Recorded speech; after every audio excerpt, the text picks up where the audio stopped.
algunas respuestas lógicas que tengan un sustento lógico y bíblico para poder dar respuesta al que demande razón de la esperanza que hay en nosotros. Y el segundo propósito es que si tú mismo, tú misma estás luchando con algunas de estas dudas, preguntas, que a lo mejor no has podido encontrar respuestas, ruego al Espíritu Santo que me permita usar su palabra para que ella hable a tu corazón y puedas encontrar respuestas que hagan afirmar una fe en Dios en ti. Lo peor que puede pasar es que creas en Dios y finalmente no te afirmes en tu caminar con Él. Eso sería una tragedia. Yo creo que si encontramos la perla de gran precio, si hallamos el tesoro escondido en el campo, ¿verdad? Los que están en escuela de ministerio buscando las parábolas, ya les hablé de dos. Hermanos, debemos dejarlo todo por seguir a Cristo. Amén. Hoy vamos a ver la siguiente objeción. ¿Cómo puede un Dios de amor castigar a sus criaturas? ¿Por qué no puede sencillamente perdonar? Si Dios ama tanto al mundo, ¿cómo es posible que condene a las personas a un castigo eterno? ¿Qué no es un Padre amoroso? ¿Por qué es un juez tan severo? Y los que tienen lucha con esto, muchas veces llegan a la conclusión de que Dios, el Dios de la Biblia, debe ser un Dios cruel, vengativo e injusto. Creo que una de las cosas, hermanos, que más nos cuesta comprender y aceptar a nosotros los seres humanos desde nuestra perspectiva, es atributos que Dios nos revela acerca de sí mismo en su palabra y que desde nuestra perspectiva parecen contradictorios. Por ejemplo, Dios nos revela un Dios de amor, pero al mismo tiempo nos revela un Dios de justicia. Jesucristo nos revela a un Dios de verdad, pero también a un Dios de gracia. Las Escrituras nos muestran a un Dios sumamente misericordioso, pero también nos revelan que hay un día reservado para la ira y el juicio de Dios. Dios nos revela un Dios que es soberano, que está sobre de todo, pero al mismo tiempo nos muestra un Dios que permite la maldad, el sufrimiento y el pecado. Y entonces, hermanos, amigos, esos atributos de Dios a nosotros se nos hacen como el agua y el aceite, como si no se pudieran mezclar.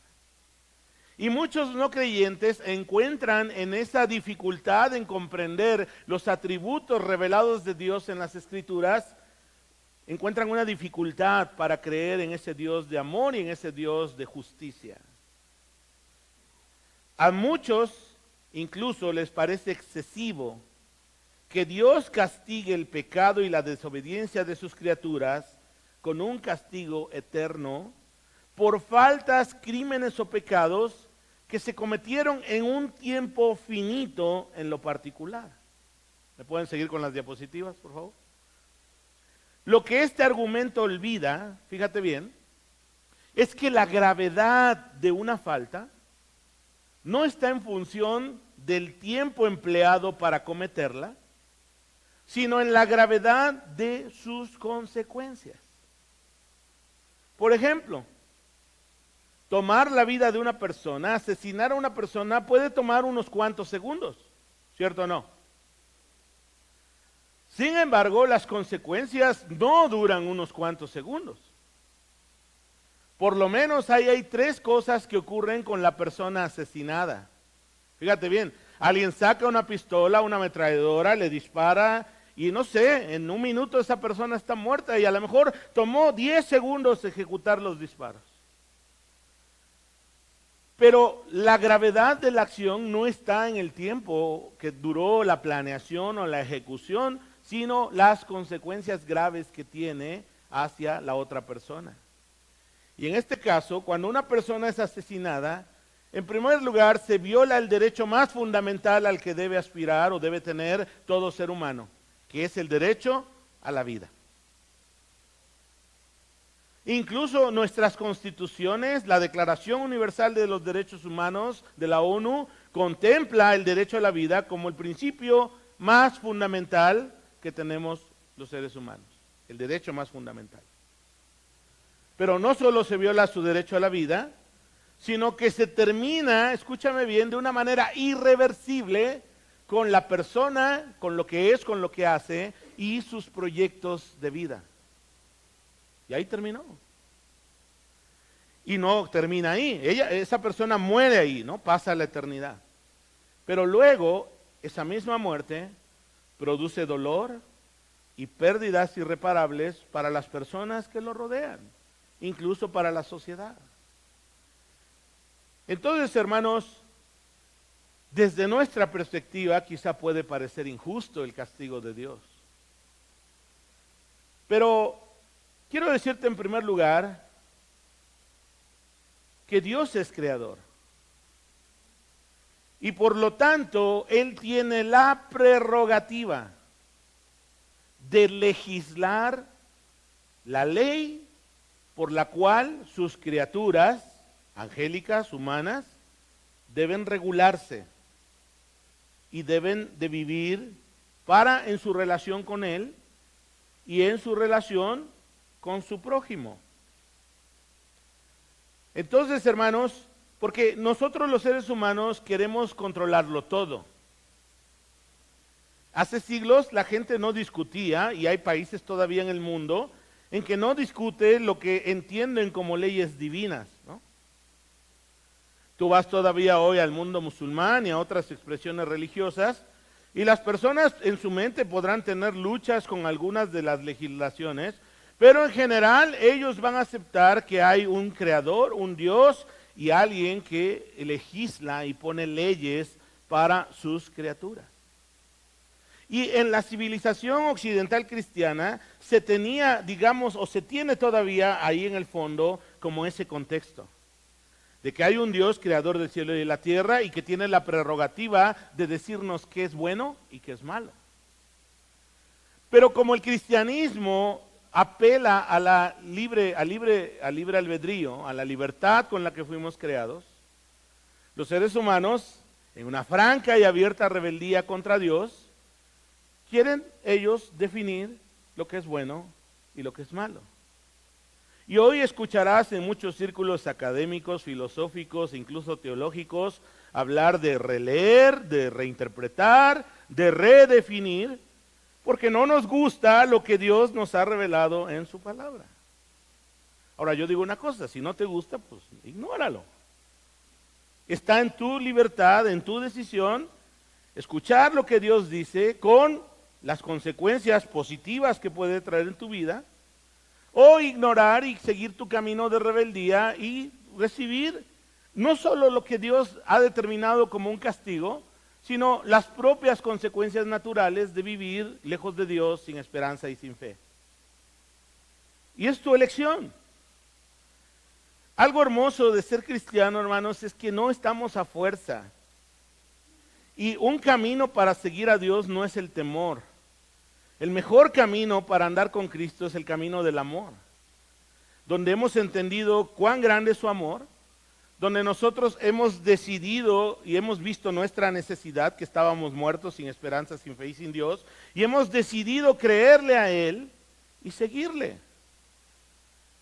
Y por la gracia de Dios, hermanos, tengo más de 36 años de caminar con Cristo y nadie me ha obligado a hacerlo.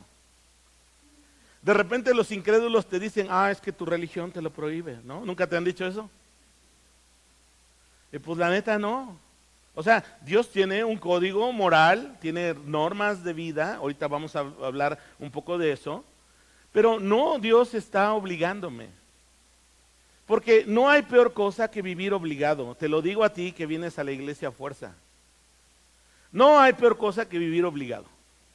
No hay peor cosa que vivir con temor. Tarde o temprano tu corazón se va a rebelar contra esa obligación y contra ese temor.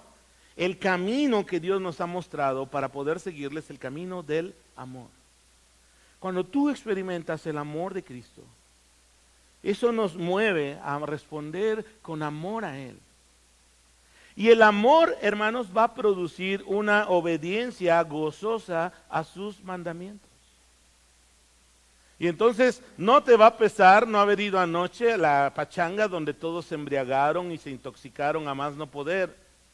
No te va a pesar no haber accedido al camino de lujuria y de inmoralidad que el mundo te ofrece. Porque amo a Cristo. Porque estoy agradecido por lo que Él ha hecho en mí. Y el deseo que el Espíritu Santo pone en mi corazón y en el tuyo es amarle a Él y hacer las cosas que son agradables a Él. Amén. Así que yo te lo digo, o sea, la cosa no es a fuerza. Y por eso los cristianos hablamos de un camino de libertad, aunque los ojos de los incrédulos parezca un camino de restricción. Pero tenemos la libertad en Cristo de decidir el camino bueno, de experimentar la gloriosa libertad que Cristo nos puede dar y decidir caminar con Él. Amén. Entonces el mundo se cuestiona y dice, bueno, ¿por qué un Dios de amor castiga a sus criaturas? Lo primero que podemos decir es que Dios es creador. Tiene la prerrogativa de legislar sus leyes morales y ser juez sobre su creación. Ahora, hermanos, los mandamientos de Dios son buenos y Él los ha establecido para nuestra protección y bendición. Abre tu Biblia en Éxodo capítulo 20. Versículos del 12 al 17. Éxodo capítulo 20, versículos del 12 al 17. Puedes también mirarlo en pantalla si no has traído Biblia, pero te recomiendo traer tu Biblia, eso ayuda un poco más a la pedagogía. Mira lo que dice la palabra. Mira, hay 10 mandamientos. Hay 4 que regulan la relación entre Dios y el ser humano. No tendrás dioses ajenos delante de mí, primer mandamiento. No te harás imagen, ni te postrarás, ni las honrarás, ni las adorarás. Segundo mandamiento. No tomarás el nombre del Señor tu Dios en vano. Número 4, guardarás el día de reposo y lo santificarás. 4 mandamientos entre la relación del hombre y Dios. Pero vamos a suponer por un momento que tú no eres creyente, no te importan esos mandamientos porque no crees que existe Dios. Está bien, es tu libertad. Pero después en este pasaje siguen 6 mandamientos que van a regular la relación del ser humano con sus semejantes. Y quiero que los leamos, dice la Escritura. Honra a tu padre y a tu madre, para que tus días se alarguen en la tierra que Jehová tu Dios te da. No matarás, no cometerás adulterio, no hurtarás, no hablarás contra tu prójimo falso testimonio, no codiciarás la casa de tu prójimo, no codiciarás la mujer de tu prójimo, ni su siervo, ni su criado, ni su buey, ni su asno, ni cosa alguna de tu prójimo.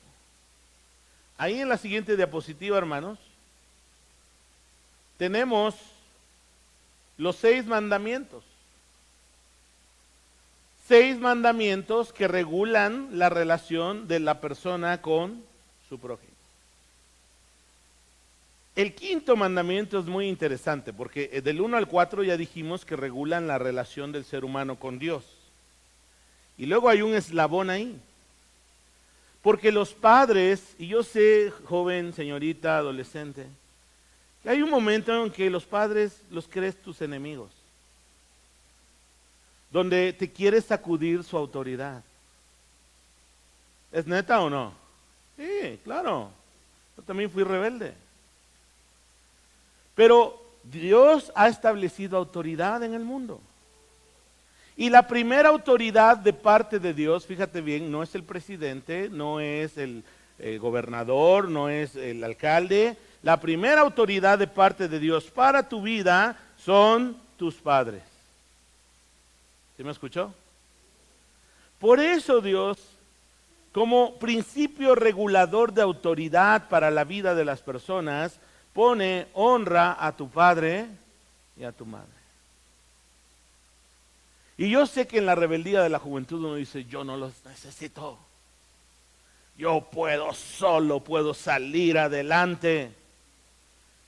Quizá ahora medio sales adelante. Pero cuando saliste del vientre, cuando necesitabas que te cambiaran el pañal, no podías ir al baño. Cuando necesitabas que te dieran en la boca de comer porque no podías alimentarte a ti mismo, eso ya se nos olvida. Pero queridos amigos y hermanos, si a alguien le debemos mucho en la vida es a nuestros padres terrenales, nuestra papá y nuestra mamá. Porque no solo nos cuidaron cuando éramos incapaces de cuidarnos, no solo nos proveyeron cuando nosotros no podíamos proveernos, lo siguen haciendo. Y hasta el último aliento de su vida, ellos van a ser tus padres y si te aman, van a seguir cuidando de ti. Papás que ya son mayores, ¿han dejado de amar a sus hijos? No. Pero el ímpetu de la juventud es duro, es cegador. Nos hace ir por malos caminos. Nos hace a muchos emprender el camino del pródigo. Es mi vida, yo quiero conocerla, quiero disfrutarla, cayendo en la mentira del diablo que caminar con Dios es no disfrutar la vida. No tienes idea del engaño que es eso. La gran mayoría de nosotros lamentablemente caímos en ese engaño, caminamos muchos años de nuestra vida sin Dios. ¿Y qué encontramos? Quebranto, desventura, dolor, no hay camino de paz. Y entonces, ya con nuestra vidita hecha pedazos, venimos a la cruz. Y Dios, que es rico en amor, nos dispensó su gracia, su misericordia. Y uno quisiera que nuestros hijos entendieran eso, pero entiendo que también son pecadores. Entiendo que se van a equivocar. Entiendo que en un ímpetu, en un arranque de rebeldía van a decidir su propio camino. Oramos como padres para que ellos caminen cerca del Señor. Todos los días oro para que mis hijas experimenten su gracia. Pero así somos los seres humanos, ¿o no? Y hermanos, veamos los mandamientos. No matarás. ¿Será bueno no matar? Si alguien ha vivido de cerca lo que es un homicidio, un asesinato, le han matado a alguien, ¿sabe lo duro, lo trágico que es que alguien tome la vida de otro? Lamentablemente como sociedad estamos bien insensibles ya, ¿no? Hay tantos asesinatos, casi 90 personas son asesinadas en nuestro país por día. Entonces ya no nos sorprende. Hace 18 años que estuve en Guatemala para el seminario en Ceteca, me acuerdo que el ambiente social era más violento que el que teníamos nosotros en aquel momento, ahora está muy similar. Y me acuerdo que nunca había vivido en un lugar donde en cada esquina de mi cuadra hubiera habido un asesinato en 2 años. O sea, imagínate. En esos 2 años que estuvimos ahí, en casi cada esquina, en las 4, literalmente, hubo una persona muerta por la delincuencia. Y recuerdo el caso de una señorita que no quiso entregar el celular y simplemente a quemarropa, unos balazos, quedó el charco de su sangre ahí en la puerta de una casa. Y lo increíble es que pasaban los días y nadie lavaba el charco de sangre. Y yo decía, a mí me daría un cierto temor, ¿no? Saber que una persona perdió su vida aquí y ver su sangre ahí derramada, sangre que clama por justicia, eso dice la palabra. Pero hermanos, es la insensibilidad social ante la tragedia, ante el dolor, ante la maldad. Pero nuestro mundo sería diferente si no matáramos, ¿no? El homicidio está calificado como un delito en nuestros códigos penales, en prácticamente todo el mundo. Luego, siguiente mandamiento, no cometerás adulterio. En la antigüedad este era un delito. Pero como los seres humanos occidentales creemos que el sexo es algo tan íntimo y tan nuestro, no hay bronca si rompes el pacto matrimonial. Eso es lo que nos dice la mentalidad, ¿no? Libertina.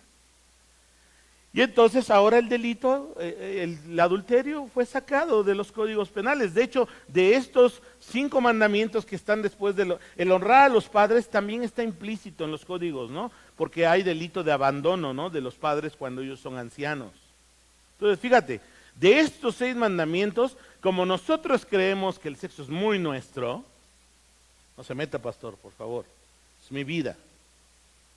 Pero como creemos que es muy nuestro, lo sacamos de los códigos penales. Luego dice la Escritura, bueno, ¿cuántos matrimonios no se han roto por infidelidad? Algunos sobreviven, pero con muchas heridas, con muchos problemas, ¿no? Una situación de falta de confianza. El Señor en su gracia restaura, pero es complejo. Y luego, siguiente mandamiento, no hurtarás. Qué padre sería el mundo si nadie tomara lo que no es suyo. Yo sé que esa Biblia no es mía, que ese reloj que traes no es mío. ¿Por qué debo tomarlo? Pero nuestra naturaleza pecaminosa que nos lleva al último, ¿no? 10, codicio lo que él tiene, lo que ella tiene. Intento quitárselo. ¿Y cuánto robo no hay hoy? Y la gran mayoría de nosotros ha sido víctima de algún tipo de robo, ¿no? Tipo cibernético, fraudes, etcétera. Hace mucho nosotros estábamos buscando una cisterna para construcción y caímos en un fraude cibernético. ¿Y sabes lo difícil que es recuperar eso? No, es imposible. Pero entonces aplica lo que dice la palabra, encomienda la justicia al que juzga justamente. Porque mía es la venganza, dijo el Señor, yo pagaré.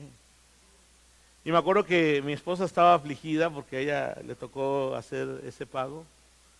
Y después oramos y dejamos eso en las manos de Dios.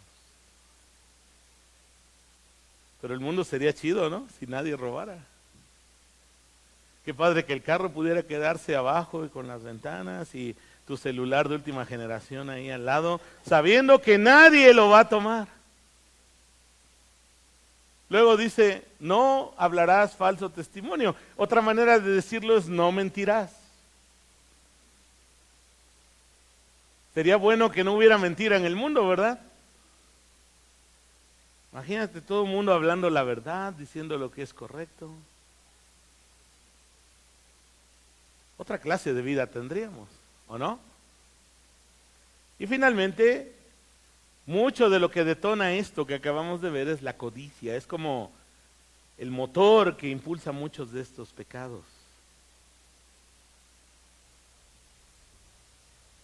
Ahora, hermanos, Dios ha establecido una pena para transgredir esta ley. Ahora, si nosotros somos honestos, seas creyente o no, estos mandamientos son buenos. Nos damos cuenta, por eso están en nuestras leyes. Nosotros hemos inventado un montón más de mandamientos. Jesús al final lo resumió y dijo, hay 2 grandes mandamientos. Amarás al Señor tu Dios con todo tu corazón, con todo lo que eres, y amarás a tu prójimo como a ti mismo. Y ahí se arregló todo. Pero tenemos una naturaleza que tiende al mal y a quebrantar estos mandamientos. Y miren, hermanos, todos nosotros hemos roto estos mandamientos una vez, 2 veces, 3, una y otra y otra y otra y otra vez. Y Dios ha establecido una pena para la transgresión de su ley. La paga del pecado es, dígalo conmigo, la paga del pecado es muerte. Romanos 6:23. Y Dios, cuando puso a nuestros primeros padres en el huerto del Edén, les dio una advertencia muy clara. Vayamos a Génesis capítulo 2, versículos 16 y 17. Génesis capítulo 2, versículos 16 y 17. Dice la Escritura, Génesis 2, 15 al 17, 16 y 17. El Señor Dios, voy a leer en Nueva Traducción Viviente. El Señor Dios puso al hombre en el jardín del Edén para que se ocupara de él y lo custodiara. Voy a hacer una pausa aquí. Hay algunos que creen que el trabajo es consecuencia del pecado, pero en él. O sea, Dios nos hizo para ser chambeadores, para ser productivos. Y antes de la entrada del pecado, Dios puso al hombre, al ser humano, en el huerto del Edén para que lo cuidase y lo labrase, dice Reina Valera. Entonces, por favor, si usted tenía esa mala teología de que pensar que se levanta a las 6 de la mañana porque tiene que ir a trabajar y refunfuñando, si no hubiéramos pecado, estaríamos estirando la mano ahí en el huerto. No, te equivocas.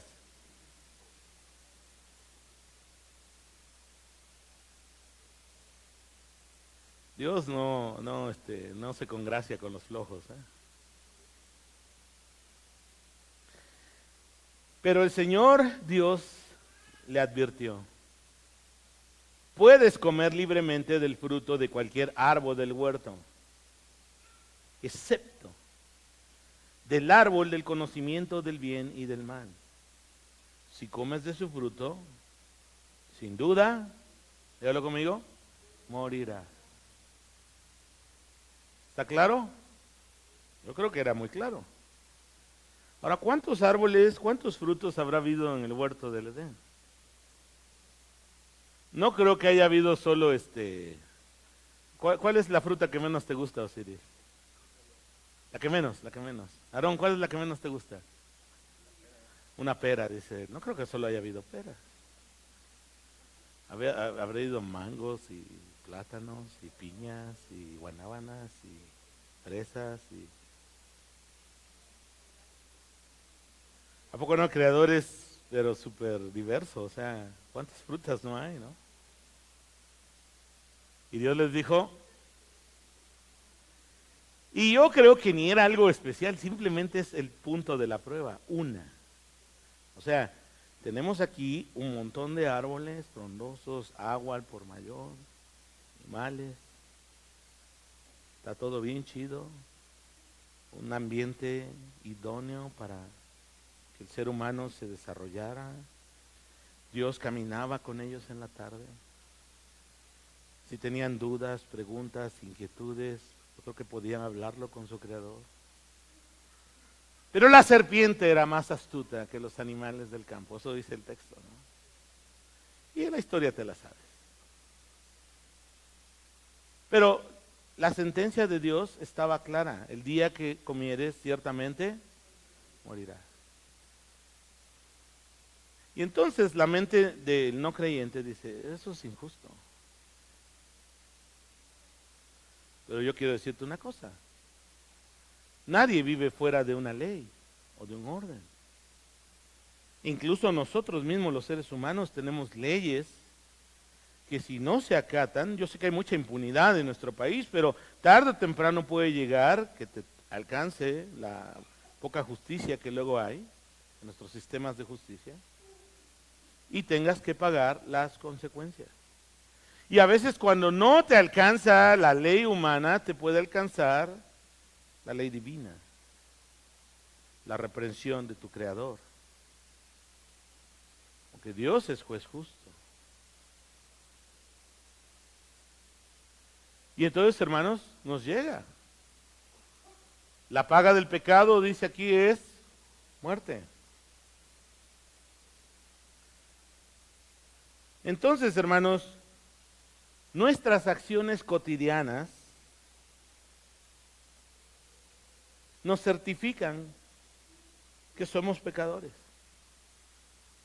que vivimos en rebeldía contra nuestro Creador, que una y otra vez transgredimos sus leyes de forma reiterada, intencional, y por lo tanto, hermanos, somos merecedores de la sentencia que Dios dictó. Suena duro, por supuesto. ¿Quién quiere ser juzgado? Nuestra naturaleza rebelde quiere ser libre y que nadie me juzgue, que nadie me diga nada, que nadie me diga lo que tengo que hacer. Pero es una falacia. Tarde o temprano, si nosotros tenemos excesos en nuestra vida que están transgrediendo leyes, nos va a alcanzar o la justicia humana o la justicia de Dios. Mira lo que dice Romanos capítulo 1 del 29 al 32. Puedes buscarlo en tu Biblia o lo vamos a tener en pantalla. Romanos capítulo 1, versículo del 29 al 32, dice lo siguiente.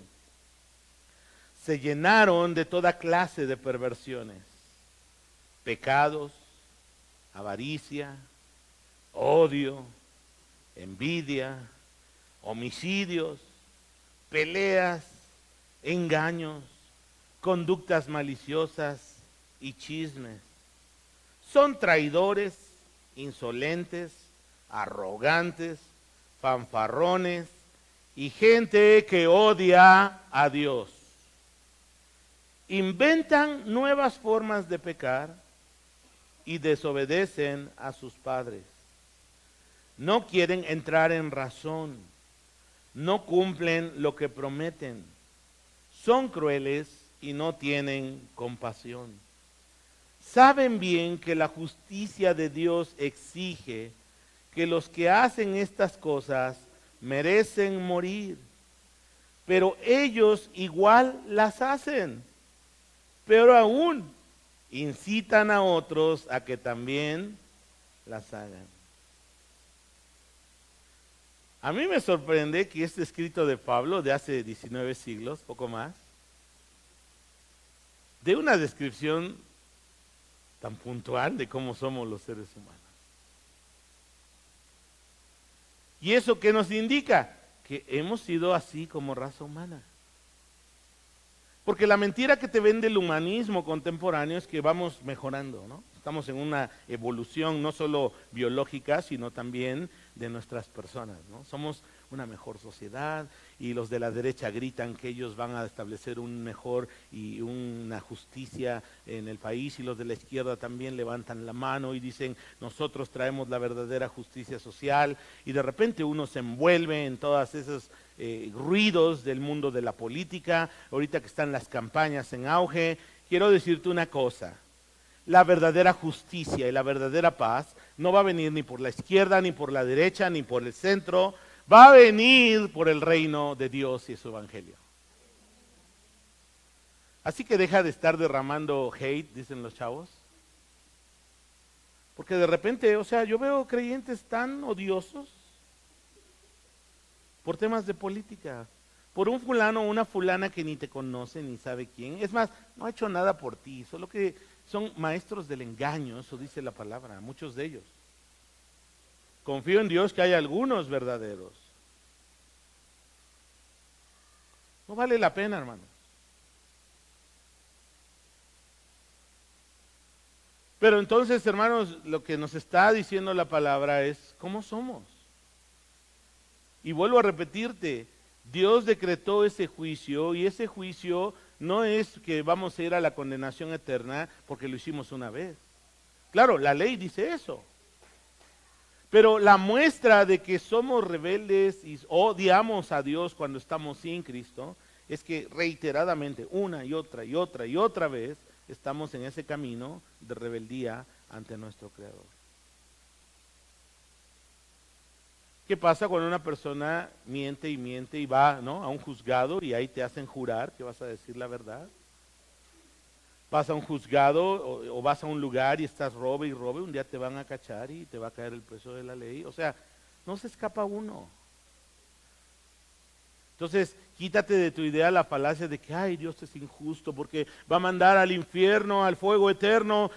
Pues, solo mentí una vez. Eso es otra mentira, ¿no?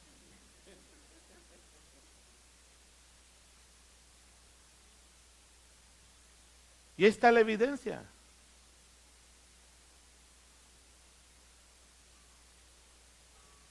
Vamos a 2 de Tesalonicenses, por favor, capítulo 1, versículos 7 al 9. Ahora, ¿en qué consiste el castigo? De repente uno habla rápido del infierno, lo cual así lo hizo Jesús. Y entre los círculos teológicos cristianos, pues hay debate en cómo es el infierno, ¿no? Algunos dicen que es un lugar literal, tal como se describe, ¿no? Lo imaginamos como, no sé si traigo una diapositiva, ¿no? Ahí que trae fuego y es como una cueva ahí oscura. Autores como Dante Alighieri, ¿no? Describe cómo era el infierno, sus niveles de castigo, etcétera. Y ojo, a ver, una corrección teológica. Satanás no está a cargo del infierno, Él va a estar en el lago de fuego. Porque de repente nos vamos con la teología popular, ¿verdad? Y pensamos que ahí está Él como el jefe, ¿no? No. De hecho, el castigo eterno y lo que la Biblia llama el Hades o el lago de fuego, dice la misma escritura que no fue hecho para los seres humanos. Fue hecho por Dios para castigar al fin de los tiempos a los seres angelicales que se rebelaron contra Dios. Y ahorita los que están aquí alrededor y no los vemos, se retuercen de esa verdad. Pero eso revela la escritura. Mira lo que dice 2 de Tesalonicenses 1 del 7 al 9. Dios le brindará descanso al creyente, a ustedes, que están siendo perseguidos, y también a nosotros cuando el Señor aparezca desde el cielo. Él vendrá con sus ángeles poderosos en llamas de fuego y traerá juicio sobre los que no conocen a Dios y sobre los que se niegan a obedecer la buena noticia del Señor Jesús. Serán castigados con destrucción eterna, separados para siempre del Señor y de su glorioso poder, ¿no? Y te reitero, hay como entre los teólogos de distintas corrientes, interpretaciones distintas de lo que es este castigo eterno. Ciertamente puede ser que la Biblia use ciertas figuras del lenguaje, ¿no? A lo mejor no es exactamente como lo imaginamos, una cueva y donde está el fuego ardiendo, puede ser que sí. Porque en otros pasajes solo se menciona, por ejemplo, aquí es muy interesante el vocablo griego que se usa para destrucción, porque puede implicar ruina, castigo, muerte y destrucción. Ahora, quiero decirte que nosotros, aún como pecadores, gozamos de algo de la providencia y de la bondad de Dios en nuestra vida cotidiana, estemos caminando con Él o no. Dios es bueno y bondadoso, dijo Jesús, para buenos y malos. Hace salir su sol, hace llegar la lluvia, hace que la tierra pueda producir su alimento, nos permite momentos de cierta paz, de cierta abundancia en nuestra vida, como parte de su bondad. Porque Dios no se olvidó de su creación, a pesar de que su creación se rebeló contra Él. Dios es bueno, hermanos, es misericordioso. Pero lo que sí te puedo decir es que hay un lugar de castigo. Y dice la Biblia que es eterno. Y no vamos a venir como en la Edad Media, ¿verdad? Sacando aquí fuego y para espantarte, no. Te estamos revelando lo que Dios dice en la palabra. Y sé que esto es ofensivo para esta generación. Muchos que a lo mejor van a escuchar el sermón en línea, en este momento le dan pausa, no quieren escuchar más.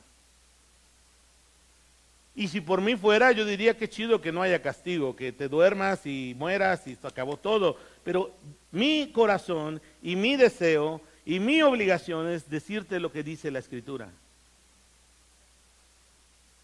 Y eso dice la palabra de Dios. Es más, Jesús habló más del infierno que del cielo. La segunda cosa, Dios es juez, entonces Dios es creador, es legislador y juez. Y la segunda cosa que quiero que reflexionemos es que a pesar de esos atributos de Dios, Dios también es amor, es gracia, es misericordia y ha provisto salvación para todos los seres humanos. Nadie, es la voluntad de Dios que nadie vaya al castigo eterno. ¿Me escuchó? Esa es voluntad de Dios. Que todos los hombres procedan al arrepentimiento y sean salvos. Y Dios ha hecho todo lo necesario para que nadie, vuelvo a enfatizarlo, nadie vaya al castigo eterno. Para eso vamos a Juan capítulo 3, pasaje por excelencia sobre el amor de Dios y sus buenas noticias. Y a veces, alumnos de la escuela de ministerio, vamos al texto sin su contexto. Y entonces solo vemos Juan 3:16. Pero hoy vamos a tomar del 16 al 19 para ver cómo Jesús explica de una manera sencilla, clara, magistral, esta tensión, déjame llamarla así entre comillas, entre el amor y la justicia de Dios. Juan capítulo 3, versículo 16. El 16 lo podemos decir de memoria, ¿verdad? Porque de tal manera amó Dios al mundo, que ha dado a su Hijo unigénito, para que todo aquel que cree no se pierda, mas tenga vida eterna. Porque no envió Dios a su Hijo al mundo para condenar al mundo, sino para que el mundo sea salvo por él. El que en él cree no es condenado, pero el que no cree ya ha sido condenado, porque no ha creído en el unigénito en el nombre del unigénito Hijo de Dios. Y esta es la condenación, que la luz vino al mundo y los hombres amaron más las tinieblas que la luz, porque sus obras eran malas. Brevemente vamos a ver las implicaciones de estas palabras de Jesús. Jesús está hablando con Nicodemo, un maestro de la ley de Israel. Le ha dicho que tiene que nacer de nuevo, le es necesario. Y parte del discurso que Jesús está diciendo frente a Nicodemo, en estos versículos que acabamos de leer, tiene estas implicaciones. Número 1, Dios ama al mundo pecador. Ese es un hecho. Dios es creador, legislador y juez, sí es cierto. Dios estableció una pena por el pecado que es la muerte física, espiritual y eterna. Pero al mismo tiempo, el carácter de Dios, sus atributos, le hacen ser un Dios que ama al mundo pecador. Increíble. Porque no había algo en nosotros, hermanos, por lo que Dios dijera, mira, interesante, creo que debo amarlo.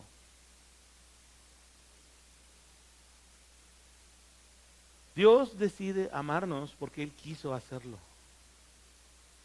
Su amor, su compasión, su misericordia, su bondad, le hizo amarnos a nosotros así tal como somos de pecadores. Si tú estás esperando ser mejor, ser buena persona, dejar ciertos hábitos para venir a encontrarte con Dios, quiero decirte que eso nunca va a ocurrir. Y buenas noticias, Dios te ama en el camino en el que hoy está.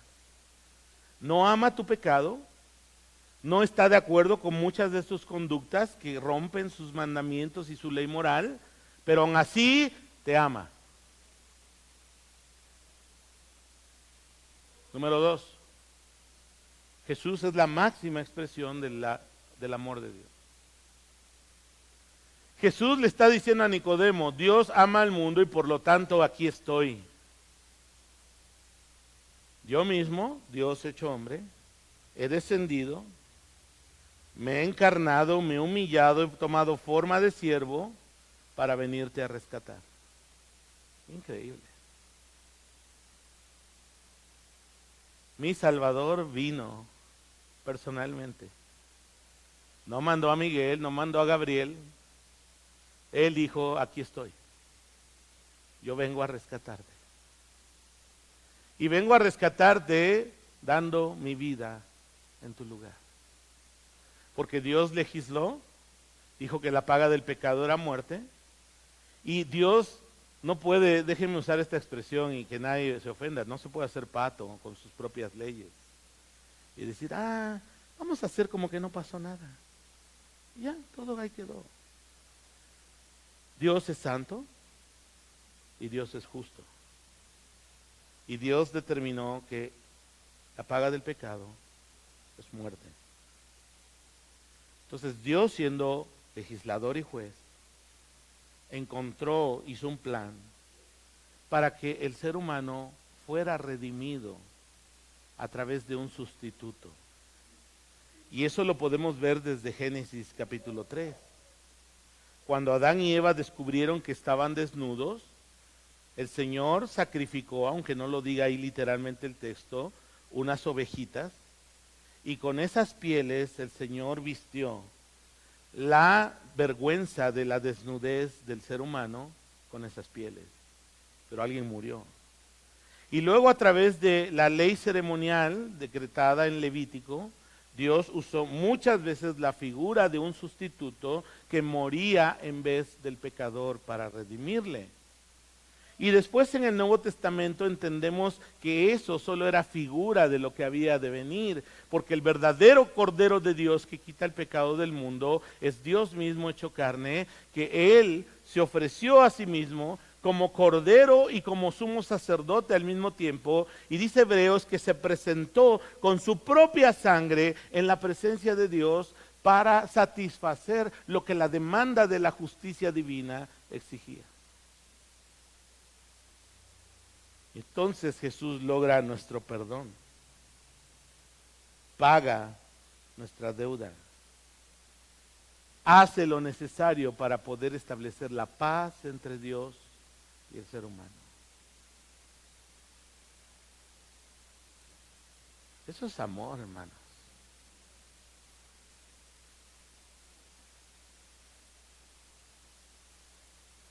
¿Y luego qué sigue? La voluntad de Dios es que nadie vaya al castigo eterno. Ahí está Jesús diciéndolo. Para que todo aquel que en Él, y observe la gramática, alumnos de escuela de ministerio, para que todo aquel que en Él cree. Verbo conjugado en la primera persona del singular en tiempo presente. No, ahí sería la tercera. Él cree. Tercera. Y eso habla de algo que caracteriza a la persona. O sea, alguien que un día se siente mal por su pecado y hace la oración del pecador y dice, yo quiero recibir a Cristo, saliendo de ahí se olvida de Dios y nunca más vuelve al camino, quiero decirte que no es salvo. No se trata de un mantra, de un rito que al decirlo en automático, todo aquel que en Él cree. Y dice Jesús, versículo 18, en el que en Él cree, no es condenado. Observen otra vez, presente y una acción continua. De hecho, ahí el verbo en griego no está conjugado en la tercera persona del plural, así en modo indicativo, sino está en lo que se llama un participio presente griego, lo que indica que es algo que caracteriza a la persona. Ahora, no significa que ese creyente no va a experimentar dudas, su fe está en construcción, habrá momentos difíciles en su caminar de fe con Dios, pero quiero decirte que se caracteriza por creer. ¿Es así tu fe? Para que todo el que en Él cree no es condenado. Pero el que no cree, ¿qué dice el texto? Y observen la construcción. Ya ha sido condenado. Eso, para los que están ahorita en la escuela de ministerio, está en tiempo perfecto. Una acción que ya ocurrió en el pasado, pero que sus repercusiones siguen hasta el presente. ¿Cuándo fue condenado ese? El día que pecó. Es más, ya nació bajo condenación, es lo que dice la Biblia. Y para evidencia, un día pecó y volvió a pecar y reiteradamente lo hizo. Pablo dice que la ley para eso fue puesta, para demostrar que somos pecadores. Y entonces, reconociendo que somos pecadores, la ley nos va a guiar a Cristo para que por su gracia recibamos perdón, justificación, reconciliación y nueva vida. Entonces, hermanos, la tercera implicación es que la voluntad de Dios es que nadie vaya al castigo. Pero si alguien dice, yo no quiero creer, así estoy bien, es mi vida, yo decido no creer, estás en tu libertad.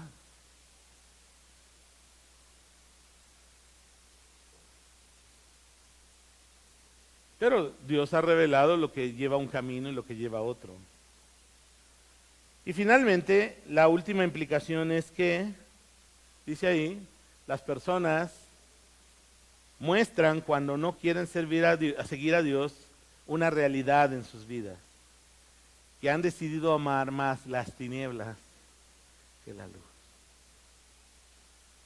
Muchas personas cuando escuchan una prédica, una reflexión como la de hoy, entiendo que se sientan incómodas. Yo mismo me siento incómodo en el sentido de saber lo que somos como seres humanos y el castigo que está destinado para nosotros.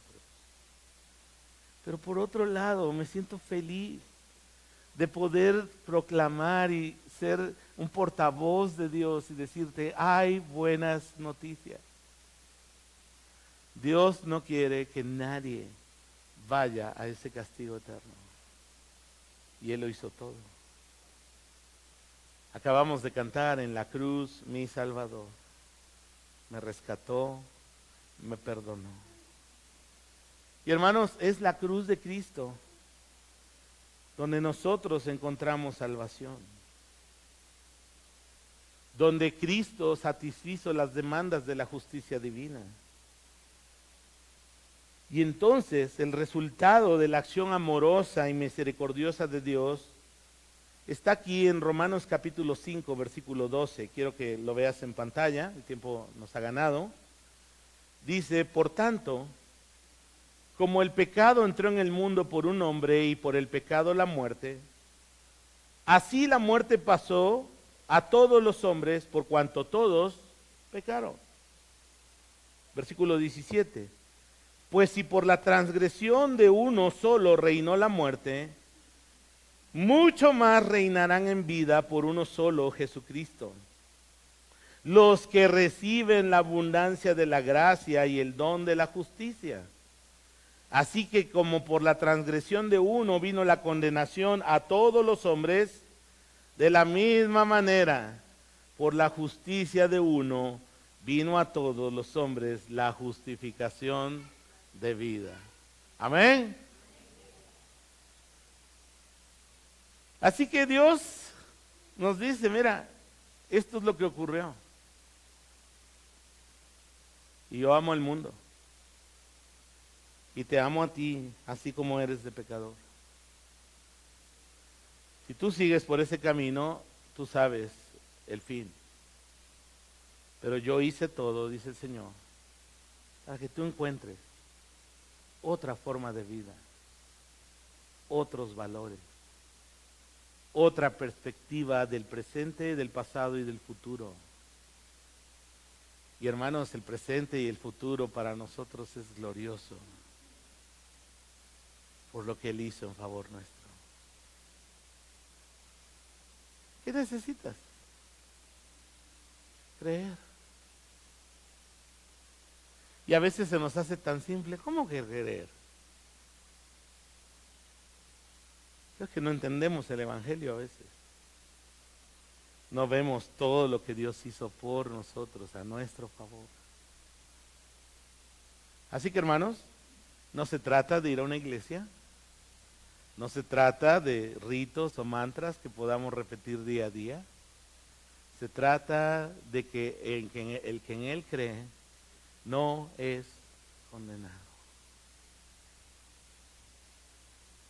Y si tú en esta mañana el Espíritu Santo pone en ti la convicción de que necesitas creer, que quieres ser salvo,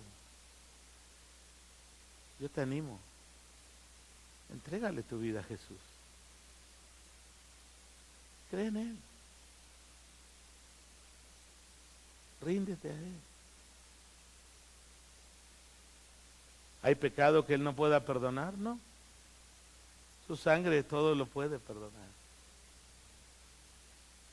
El único pecado que no te permite llegar a Él es la incredulidad. Pero Él hizo todo. Y aún su Espíritu te está hablando en esta mañana para que te entregues a Él. Oremos. Hemos venido, Señor, a tu palabra para entender por qué un Dios de amor ha determinado un castigo para los que no creen en Él. Y sé que esto es tropiezo para muchos que no creen. Y quiero suplicarte, mi Dios, que si en esta mañana hay personas que no creen en ti, que el toque de tu Espíritu hable al corazón, al entendimiento de cada persona. Y podamos examinarnos si somos salvos o no. Y Señor, tu palabra es clara, el que en Él cree no es condenado. Y el que no cree ya ha sido condenado. Así que Padre, danos fe. Ayúdanos a creer.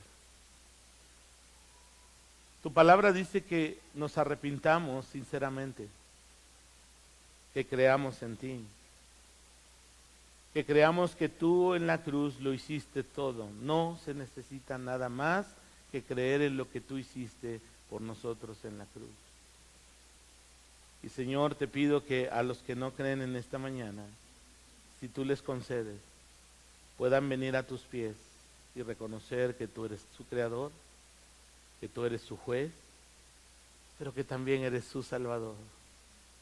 Y Señor, cuando partamos de esta tierra y entremos a esa dimensión de la eternidad, cuando nos pregunte alguno de tus ángeles y nos diga, ¿por qué has de entrar a este lugar, al cielo? Señor, no podremos decir porque por algo que hicimos, por algo que dimos. Lo único que podemos decir es porque creo que mi Salvador Jesús pagó por mí. Me compró a mí y me ha dado la gracia de ser perdonado, de ser reconciliado, de ser parte de la familia de Dios, aunque no lo merezco. Y Señor, para los que ya somos creyentes, si hemos recibido tan grande gracia, ¿por qué no nos afirmamos en nuestro camino contigo? ¿Por qué no de una vez por todas decidimos amar y seguir a Cristo con todo lo que somos? Ahí está nuestro corazón dividido, queriendo amar al mundo y querer amando a Dios. Que tu Espíritu nos conceda la gracia de consagrarnos a ti cada día. En el nombre de Jesús oramos. Amén. Que Dios bendiga a su